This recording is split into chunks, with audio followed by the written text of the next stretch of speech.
550 or emails studio@what'sonyourmindradio.com. Congressman, welcome back. Good to be with you. Always look forward to this hour of the week. Steve is making you jealous today because he's at the state fair still, and set to judge a milking contest, a cow milking contest later on. Well, that's not as much fun as judging the junk food contest that he judged before, but did Steve tell you that he was able to secure one of the winning formulas for me? Chris and I were there, and did I make points with Chris for you? Oh boy, did you ever? No, I was going to ask you what your favorite food was. Was it that turtle caramel funnel cake? It certainly was mine. Picked a good winner, I'll tell you that. Wow, was that something? Yeah, the state fair is a great place for lots of reasons, not the least of which is the food court. Yesterday was Terrific Tuesday, half price foot-long corn dogs. Ooh, we had one of those actually too. I may have overindulged. Yeah, that's not much for the foot-long. Well, it's a bargain. I had to get my money's worth. Yes, certainly. By the way, we have a little bit of breaking news on royalty.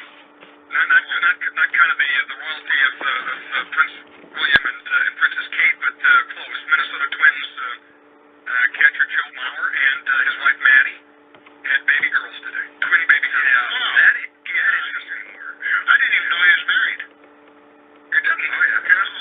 Well, broke a lot of hearts. In fact, he left California yesterday. They said, go home. Your wife's about to have a baby girl, so they knew they were having twins, obviously, but Emily and Mary. So anyway, just big news there. Let's go to the calls for Congressman Kevin Cramer on the Talk Radio Town Hall today. KFYR 550, KCJB, KLTC, AM 1100 The Flag Fargo, and AM 1090 Talk Radio in the Bakken. Your calls, questions, and comments welcome on our Talk Radio Town Hall. Bob and Mandan is first to go for Congressman Cramer. Go ahead, Bob. Hi, Kevin. Thanks for having me on, you guys. I just have a quick question. When Congress funds the government on a continuing resolution, how much does that increase spending on an average, on an annual basis? Is it 3, 4, 5, 10%? What enough that increase the spending? Yeah, great question, Bob. And I don't know the exact number, but it is roughly well, traditionally it's roughly, I think, a CPI or right where you're talking about the basic inflationary increase. Now, since sequestration, of course, that has changed because sequestration rolled the spending back to about the 2008 levels on the discretionary side. So continued resolution going forward. For example, at the end of this fiscal year, we go into the next fiscal year of 2014, it'll actually be another cut if there aren't increases added. So we're in a little bit of an unusual situation where discipline was instituted right into the Budget Control Act that was signed into law by President Obama and the previous Congress, but now the continuing resolutions actually produce some savings rather than increases unless there are amendments made to the spending. But I thought if I remember right, and I may be wrong here, but even sequestration, dropping the $80 billion or whatever that amounted to, still annual spending continued was actually up. Not in the discretionary budget. It actually was. Oh, in the discretionary budget. Yeah, okay. It's kind of amazing. They tried to make it hurt so bad that Congress would never do it, as you know, and that backfired. And again, and I've said many times, the sequester is not the best way to budget, but it did conclude with some savings, some significant savings on the discretionary side. So when we go into 2014, and we have appropriations bills, we've been passing them here in the House now for the last few weeks, and we're going to pass the defense appropriations bill this week. We've maintained within sequestration numbers. So we've not gone beyond them. Now we've moved some money around to prioritize it, and the defense authorization piece is a good example of that, where we've passed now amendments that ensure that, for example, the president's cuts in salaries for military personnel, he wanted to roll back their salary increases to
Kevin, we'll have to come back after. We're up against the break. We'll have to come back to that. Bob, thanks for the phone call. Kevin's point after. John, Lance, you're coming up next. 701-258-0550, 1-800-228-0550. The program that has so very important questions every day. What's on your mind? 800-228-0550. Are you looking for a full life, one filled with fun and enriching activities and friends? Touchmark in West Century, a full-service retirement community, offers a fulfilling and carefree lifestyle. Whether you choose to live in a cottage or an apartment, you'll have access to Touchmark's health and fitness club with pool. Call 323-7000 to schedule your tour or visit Touchmark.com. Experience the full life at Touchmark on West Century. Edgewood Vista will soon have 3 locations in Bismarck, Mandan. The newest Edgewood Assisted Living building will be completed this fall at the end of Mackenzie Drive in Southeast Mandan. Edgewood Vista Mandan will have 72 apartments for rent where residents can get meals, housekeeping, and personal care provided. Contact Edgewood at 751-5300 for more information. That's 751-5300 or visit EdgewoodSeniorLiving.com.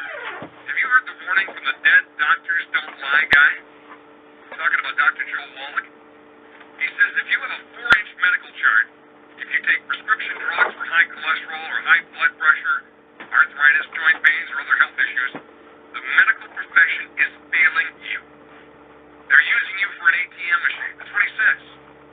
He is a free lecturer, revealing what pharmaceutical companies don't want you to know. There's been groundbreaking research and discoveries on how to effectively treat or eliminate over 900 different diseases naturally. And it's all in his free lecture called Deadly Recipe. You want it free? Call him toll free at 855-79-YOUNG. You ready? 855-79-YOUNG. Dr. Joel Wall, the dead doctors don't lie guy, says there's no reason why we shouldn't live to be at least 100 and have a great time getting it. We're moving. For 10 years, the biggest event at Dakota Speedway has been the Monster Truck Night of Fire and Thrill Spectacular. Get ready, Bismarck and Mandan. Saturday night, August 3rd, it's back, bigger than ever. Borat Motors presents the Monster Truck Night of Fire and Thrill Spectacular. Big boy monster trucks flying 30 feet in the air. Plus, for the first time ever, a Hollywood stunt show with car crashes that'll blow you away. And wild trailer races. And parts will be flying everywhere. Plus, tough trucks. But hey, listen to this. After the tough trucks do their thing, they're gonna crash into each other and get a wild demo derby. Thanks to Seven Seas Hotel with water parks, the first 500 kids get a free toy monster truck. There's a limited amount of advance tickets for only $10. When they're gone, they're gone. All advance tickets get a free mid-party pass to meet the driver at all Bismarck and Mandan's next location. Or just get them at the gate. Saturday, August 3rd, one show only. Gate 7 at 5, show starts at 7:30. And this is the biggest monster truck night of thrills Dakota Speedway has ever seen. Rain or shine, the Dakota Speedway will rock.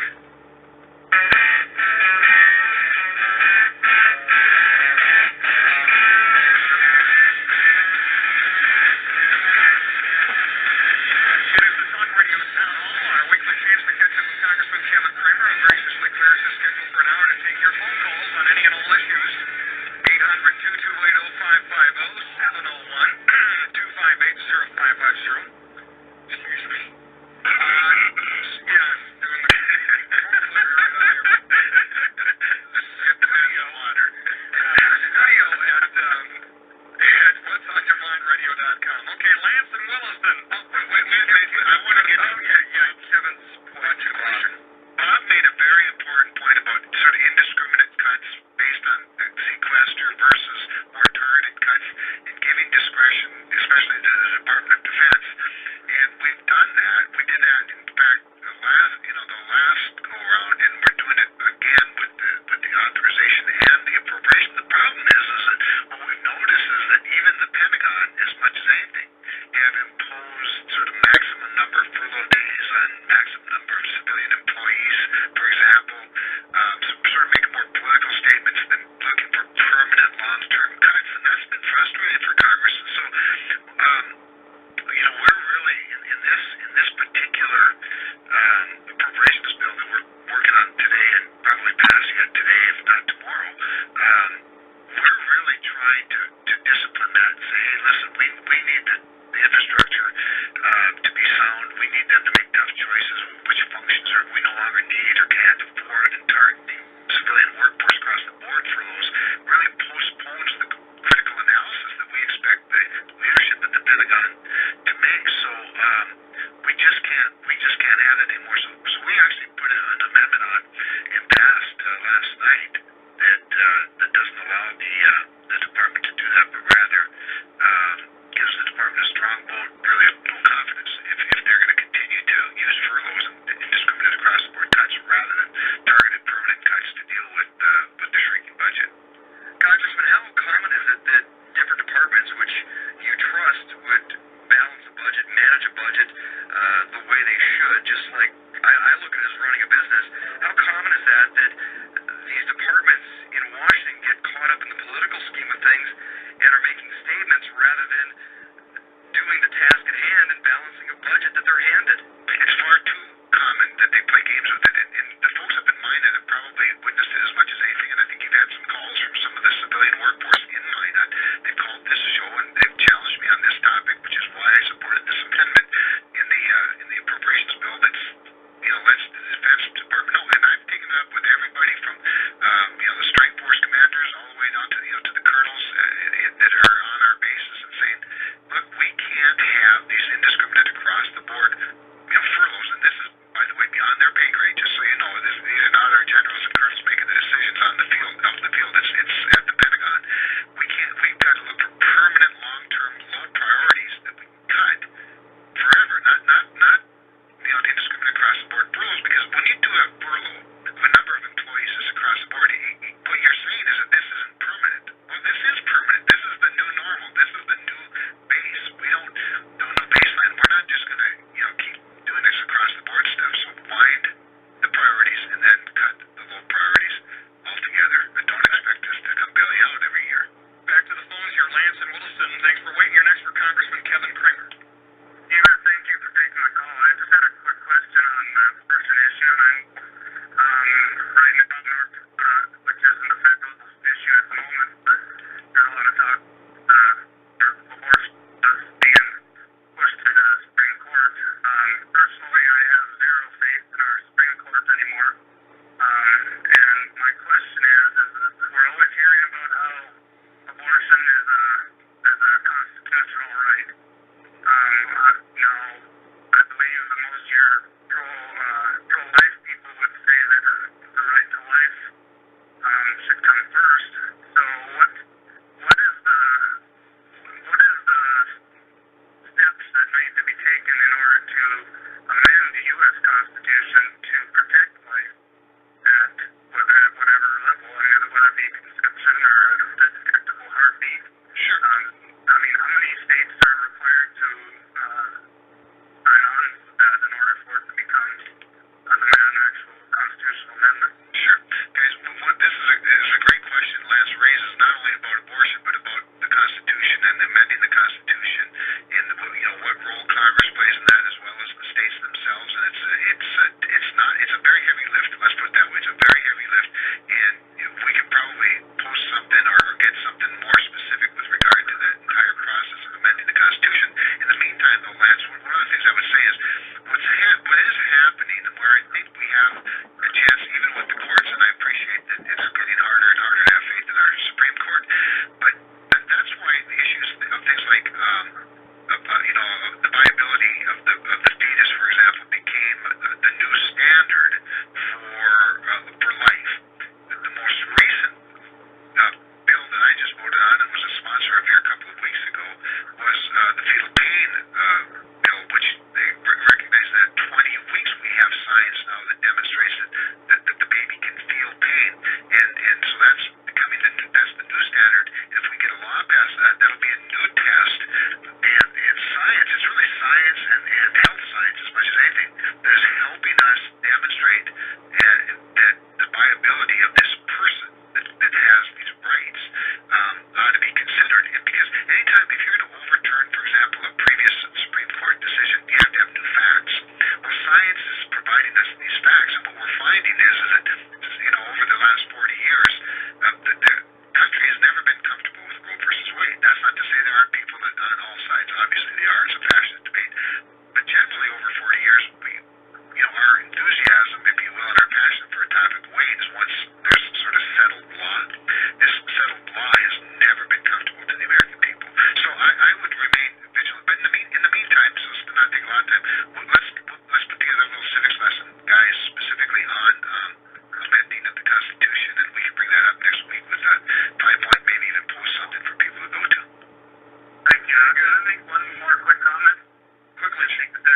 we talked about what life begins. When I took science in school, they always taught us that when cells start develop or start multiplying, that there's life there. So at what point does the cells start changing and reproducing? Yeah, and in my view, Lance, I personally I believe life is conception. I think that the Declaration of Independence states life is one of the most fundamental truths, and so that's my personal view, and that's my political view. But that said, of course, we've lost that argument with our Supreme Court. So in the meantime, we continue to use science to sort of roll that back as best we can incrementally until such time as we can amend the Constitution or have a major sea shift. Lance, great point. Thanks, Lance. Lance, thanks for the phone call. Let's go to John in Center. We're coming up against the break. John, go ahead.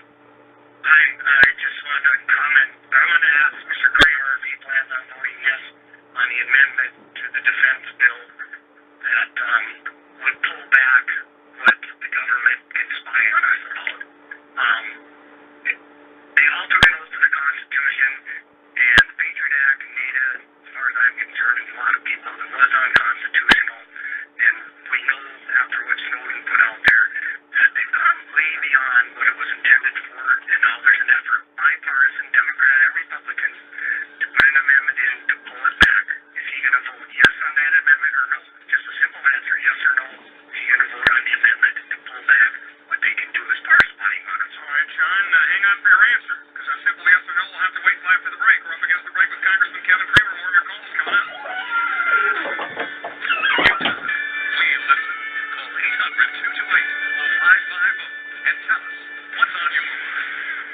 Welcome to Soybean Minute with Diana Beetlespotter. We hear a lot about the importance of sustainability. What defines sustainability, and why is this important to you?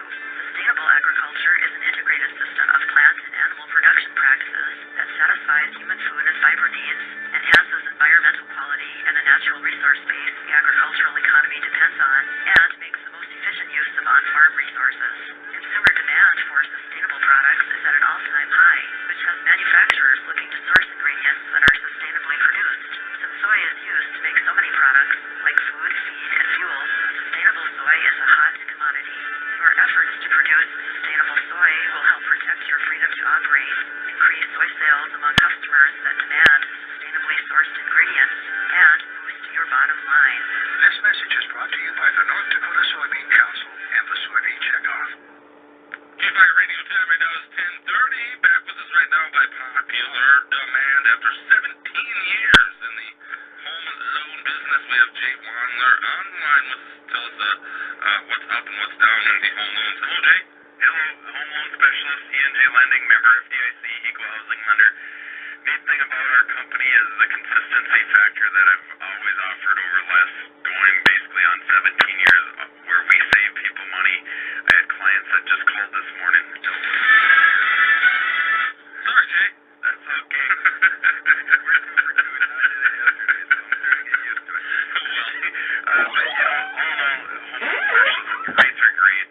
One of the things where we're at is on the purchasing side, with rates being this low, you have a lot of buying power. So the people that are still renting or looking at upgrading, now is the perfect time where you can entertain that option without having that significant bump, because we have buying power on the interest rate side. On the refinance side, you have the savings, the benefit side. I've seen so many clients right now that are in 30-year mortgages that are dropping down to a 20-year or dropping down to a 15-year and saying, hey, I want to be paid off on my mortgage in 15 years. I want to be looking at retirement in 15 years or plus or minus, without increasing their payment significantly. Again, without increasing their payment significantly.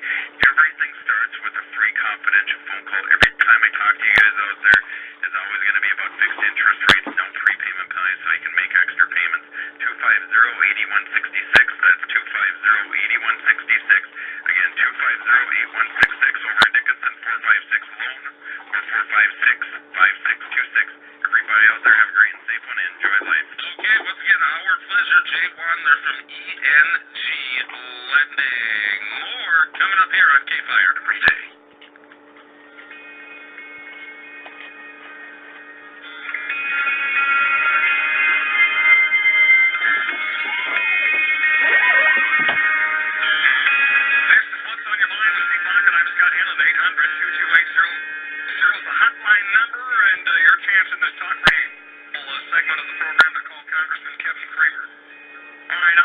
TSA legislation, is it an amendment or a special piece of legislation that's being voted on specifically that would restrict the NSA from listening to just anyone for any reason, right? Well, that's where the sort of the problem is. It's not about listening, but John's point is there are two amendments really that are relevant to this. There are amendments that have been offered. They've not yet been debated, but they've been offered. Nor have we voted on them, by the way.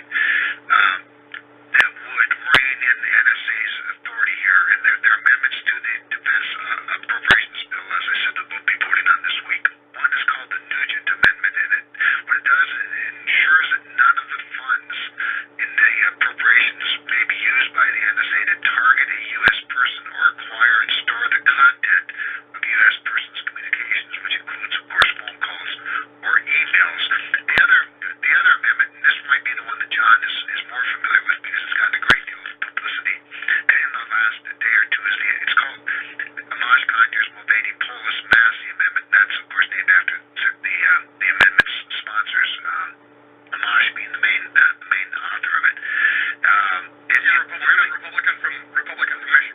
Right. He's really a libertarian, more than he's a Republican, quite frankly, but he does conference with us, and it basically ends the authority for the blanket collection of the records under the Patriot Act. And of course, the NSA and other agencies have been using what's known as Section 215 of the Patriot Act to collect these records.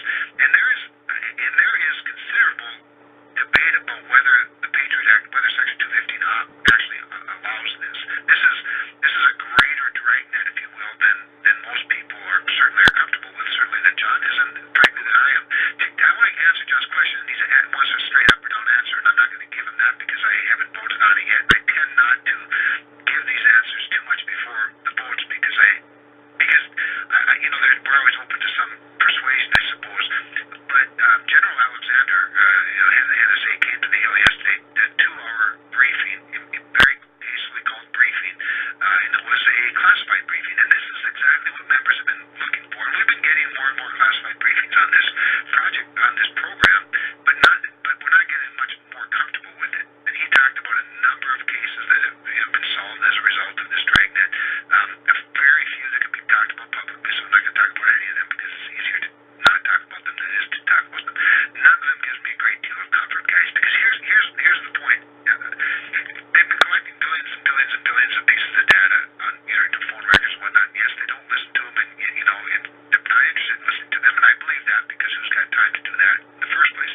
But the point of having this data is so when they do go to the FISA court for if they suspect something or somebody's having a lot of conversation with a terrorist, and they go get the permission, if you will, the subpoenas and whatnot, then they can get this information and they can hone in on all that. The problem I have with that as an argument is that the Russians all waved red flags in front of our faces with regard to the Boston bombings, and we didn't stop that. So I'm not sure how as a practical matter, never mind constitutional matter, how having billions of pieces of data is going to help them.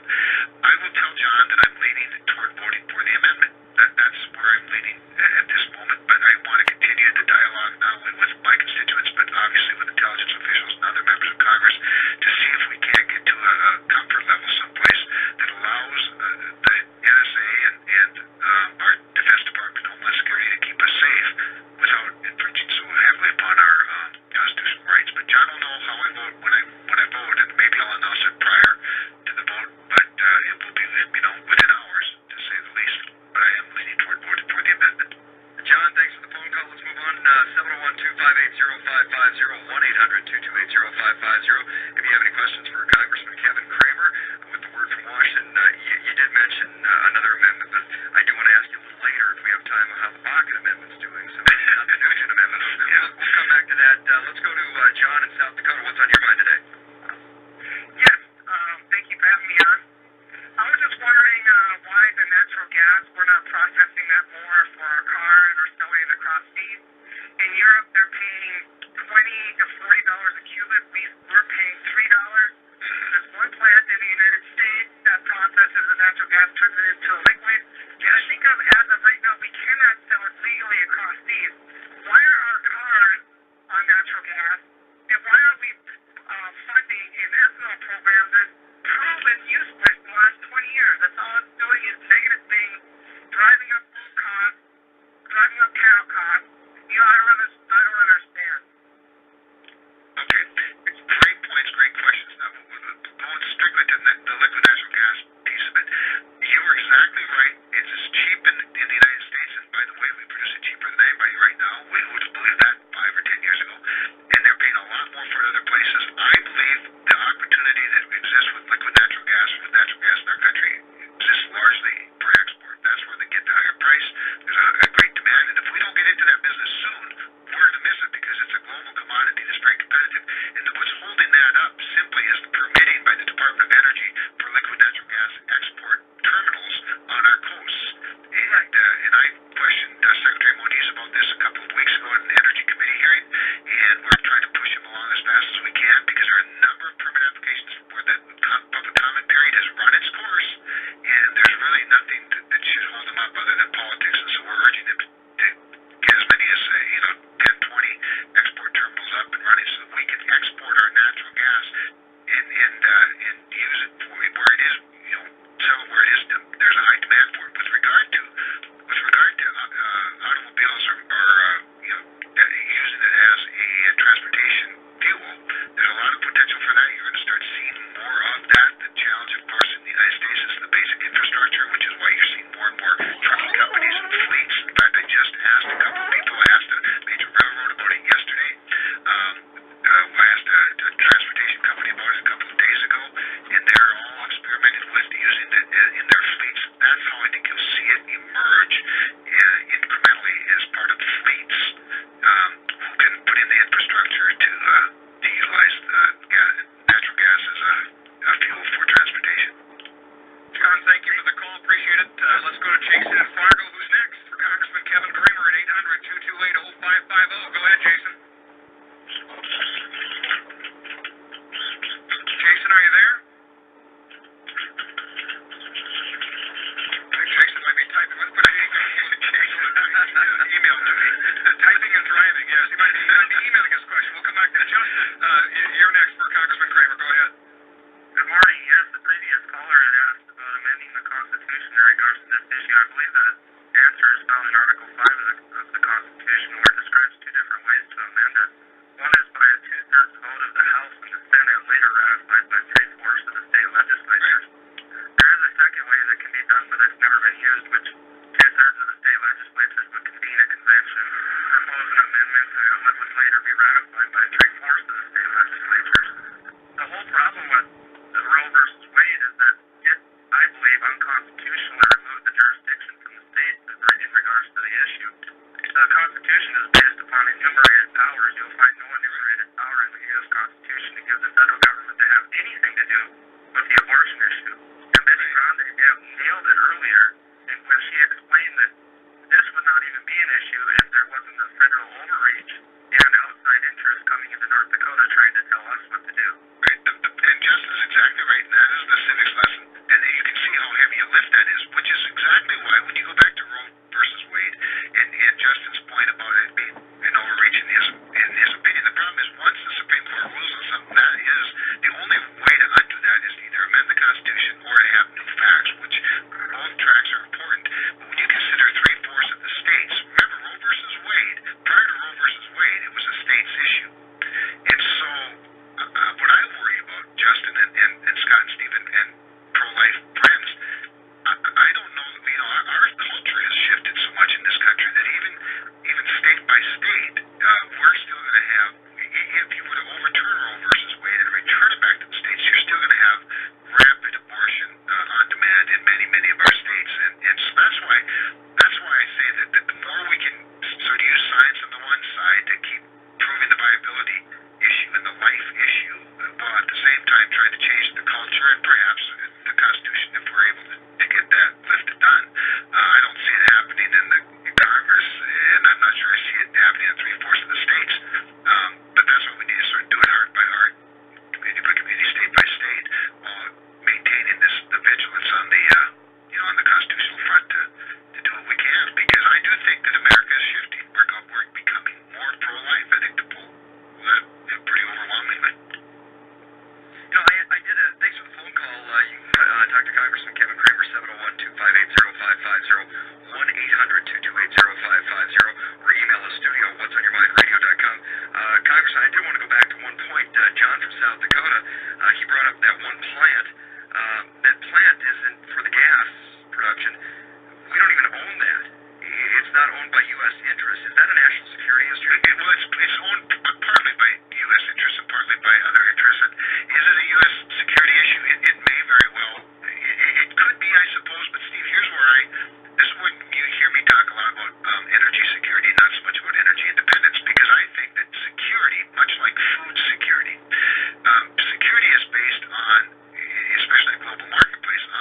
ability to have lots of things, not the least of which is a good trade balance. And we right now have a gross trade imbalance. Who owns these things at various points is one issue. But the fact that we are in trade and able to export as well as import products, whether it's food, fiber, fuel, and other products, obviously, I think gets to an enhanced trade. We live in a global marketplace.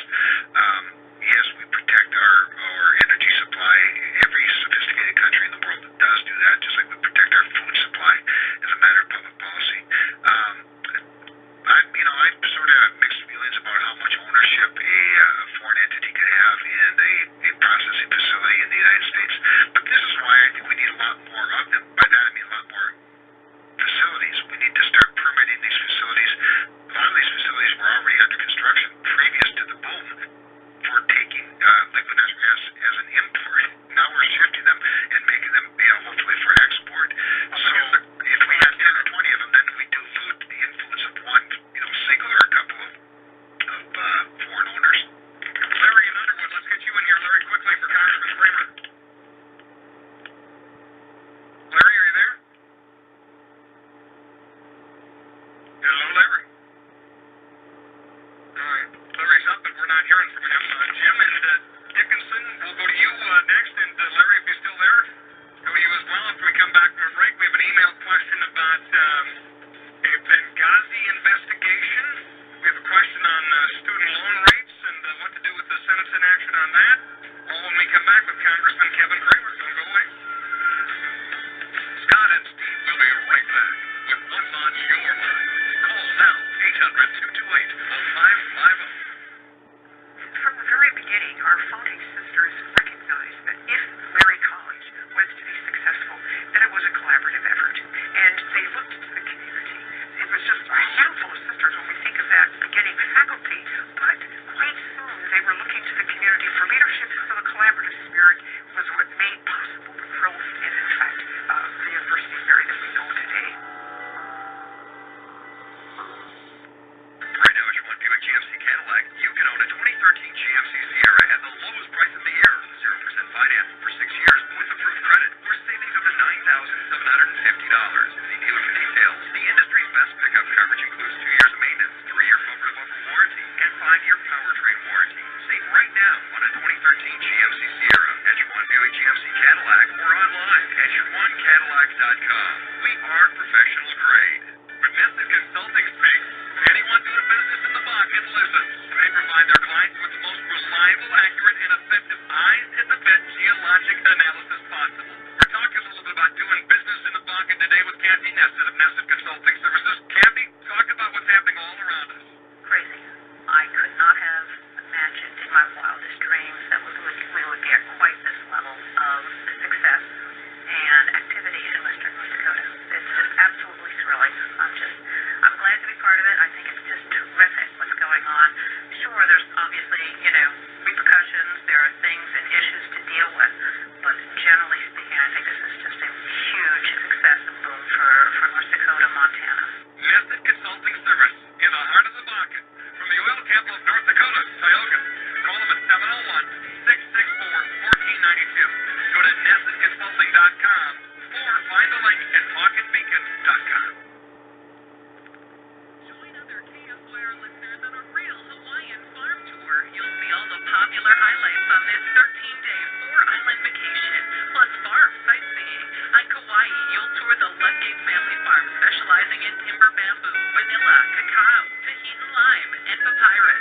On Maui, you'll tour a pineapple plantation with a processing and packing facility. And on the Big Island, you'll tour a macadamia nut factory, orchid nursery, Kona coffee plantation, plus the Natural Energy Laboratory of Hawaii, featuring aquaculture and an abalone farm. Escape the colder weather at home and depart on January 24th. Prices, including airfare from Bismarck, start at only $2,919 plus tax. For all the details, call YMC Vacations at 1-800-736-7300.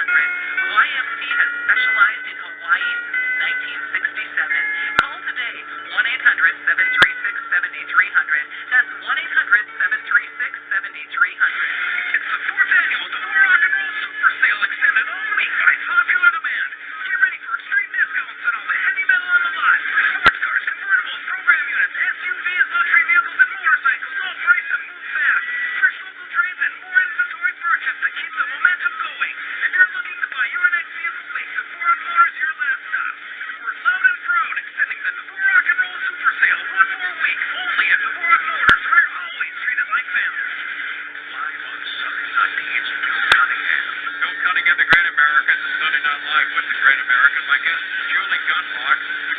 seeing an elevator with young white males and how she feels threatened by their behavior and whether or not she's a racist because she's white and she's afraid of white males. Is that good or bad? This is Sunday Night Live with the Great American, Bill Cunningham. Join me Sunday night at 9 on KFYR 550, KFYR.com, and 99.7 FM.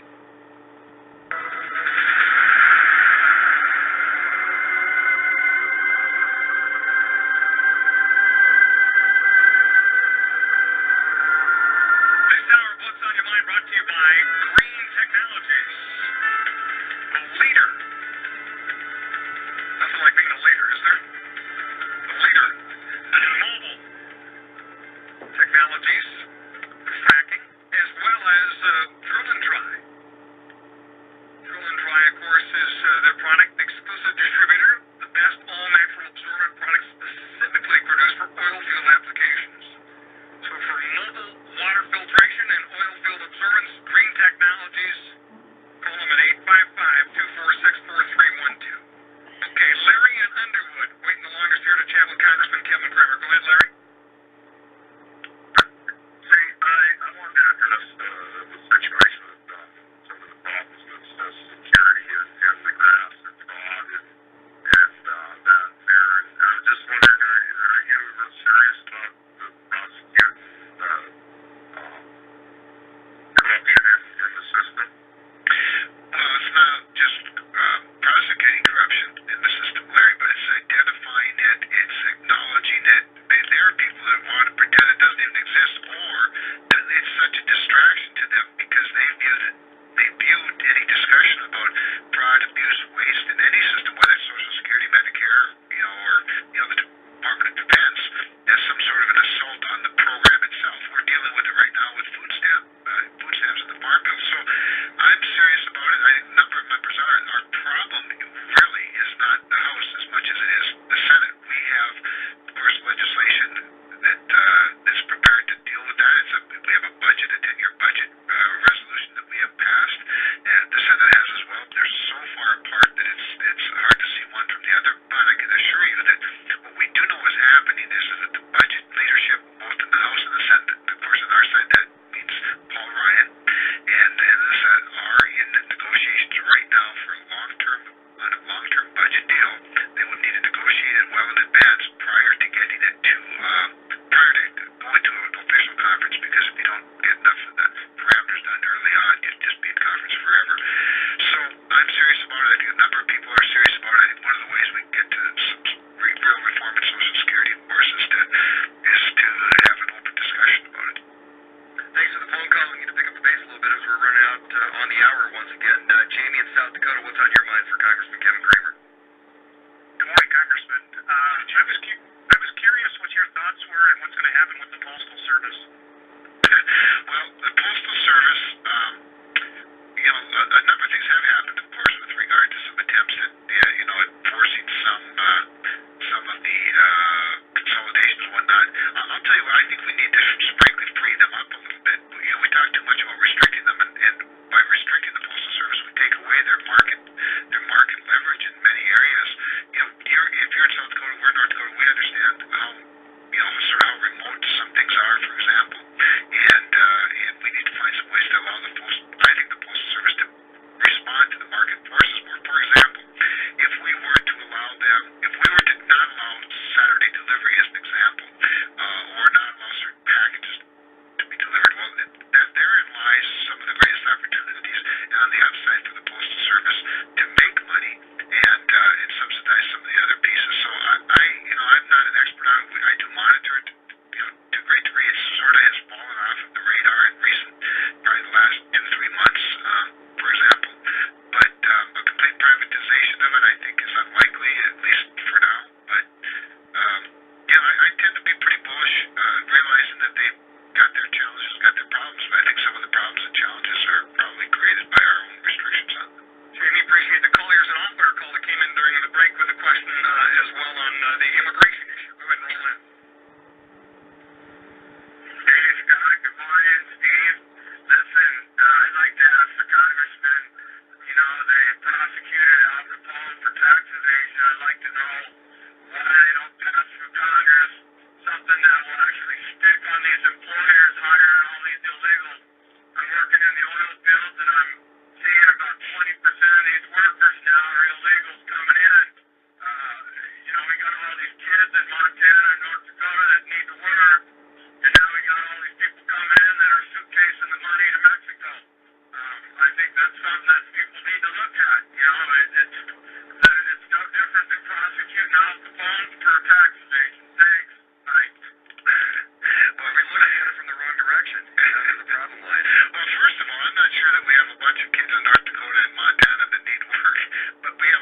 this administration does in several areas, including immigration. So let's just talk about immigration for just a moment because it is an important topic.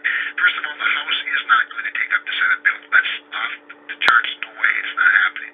The House is taking up immigration in chunks. One of the chunks is border security, and the House Republicans have made it very, very clear that there will be not just a commitment to border security, but there'll be independent verification of border security before anything else happens with regard to immigration, so that we deal with that issue once and for all. Not trust. The Reagan administration didn't do it, and this administration certainly isn't going to do it. So we have to have independent verification. The second thing is we have to deal with legal immigration.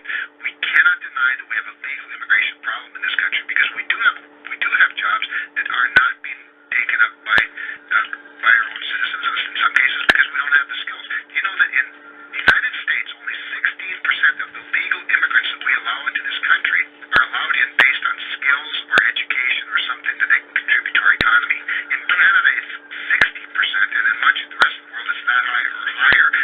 So we need to We're heading up on this next week. Kev, gotta go. Appreciate the time. We're out of time. Up against the clock. Thanks, folks, for listening. More next week right here.